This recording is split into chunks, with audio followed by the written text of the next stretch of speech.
માણાવદરના ધારાસભ્ય અરવિંદ લાડાણી ફરી એકવાર ચર્ચાનો મુદ્દો બન્યા છે। આ વખતે લાડાણી સરકારી અધિકારીઓ પર અકળાયા હતા। તો દારૂડિયો હતો, દોષી હતો, એ બધાય મિલીભગત ત્યાં કરેલું છે। 5 રૂપિયા પોસ્ટી પ્રી મોન્સૂન કામગીરી સહિતના મુદ્દે તેઓ માણાવદર પાલિકા કચેરી પહોંચ્યા હતા અને જનતા દરબાર યોજ્યો હતો।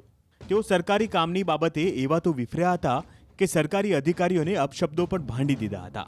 સાથે જ તેમણે રસ્તા પર જનતા દરબાર યોજીને પ્રજાના પ્રશ્નોની રજૂઆત સરકારી અધિકારી સમક્ષ કરી હતી। સાથે જ તેમણે ભંગારનો સામાન વેચવામાં પણ ભ્રષ્ટાચાર થયો હોવાનું જણાવ્યું હતું।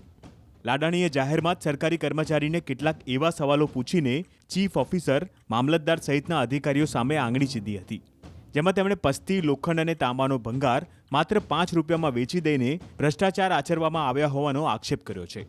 નોંધનીય છે કે લાડાણી તાજેતરમાં જ પેટા ચૂંટણી જીત્યા છે।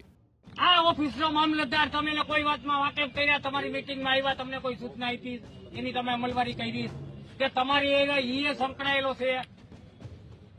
તમે બધા ભાગ પાડીને રહીમાં છો? આગે નાખ્યો ના તો કેમ તમે બધા સંકલનથી કામ નથી કરતા? તમે માલ સામાન વેચવો હોય, હરાજીથી ભંગાર વેચવો હોય, ટ્રેક્ટર ઘરે લઈ જવું હોય, 5 રૂપિયા વેચવી હોય તો ભાગ બટાઈમાં બધા ભાગીદાર। માણાવદર શહેરની અંદર જે ગટરો આવેલી છે એની કોઈ પણ જાતની ક્યાંય સફાઈની કામગીરી કરેલ નથી। આવા અનેક પ્રશ્નો માણાવદરના તમામ પ્રજાએ રજૂ કરેલ। આ સિવાય આ ગટર જ્યાં જ્યાં ક્યાંય સાફ કરેલ હોય અથવા 6 મહિનાના ઢગલા પણ પડેલ છે, જે પણ દૂર કરેલ નથી। આ માણાવદર શહેરની અંદર પાણીના જે હોકળા નીકળે છે એમાં ગાંડા બાવળ એટલા બધા ઉગી ગયેલ છે કે એની પણ કામગીરી કરેલ નથી। જ્યારે વહીવટદારશ્રીને આ અંગે પૂછતા ચીફ ઓફિસરને પૂછ્યું, તેને જણાવ્યું કે ભાઈ ચૂંટણીની આચાર સંહિતાના મુદ્દાને હિસાબે અમે આ કામગીરી વહેલી ચાલુ કરી શક્યા નથી। ખરેખર આમાં આચાર સંહિતા ક્યાંય લાગુ જ પડી નથી। આ ચીફ ઓફિસરશ્રીએ ખોટો જવાબ આપેલ છે અને અમારી આજના લોક દરબારમાં માણાવદરના મામલતદાર જે નગરપાલિકાના વહીવટદાર છે તે પણ આજે રિયલ નથી।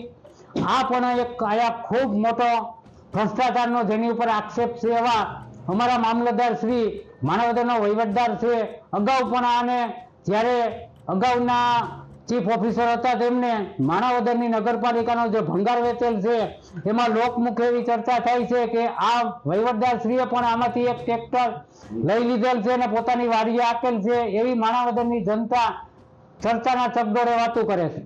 આ બાબત શું છે આની તપાસ પણ અમે માગેલ છે, હજી સુધી તપાસ થયેલ નથી। ફરીથી અમે તપાસ માગશું। માણાવદર નગરપાલિકાના ભંગારમાં જે મોટો ભ્રષ્ટાચાર થયો એમાં જે તે સામેલ અધિકારીઓ હોય છે એની સામે સંપૂર્ણ પગલાં પણ સરકારમાંથી લેવડાવશું। હાલ આ પ્રી મોન્સૂન કામગીરી બાબતે ચીફ ઓફિસરે અમને 24 તારીખની મુદત આપી। 24 તારીખ એની, 25 તારીખ અમારી। 24 તારીખ સુધીમાં કામગીરી નહીં કરે તો માણાવદરની પ્રજાને સાથે રાખી અને અમે 25 તારીખે કોઈ પણ પ્રકારનું આંદોલન કરશું, એની અમે જાહેર જનતાને જાણ કરીએ।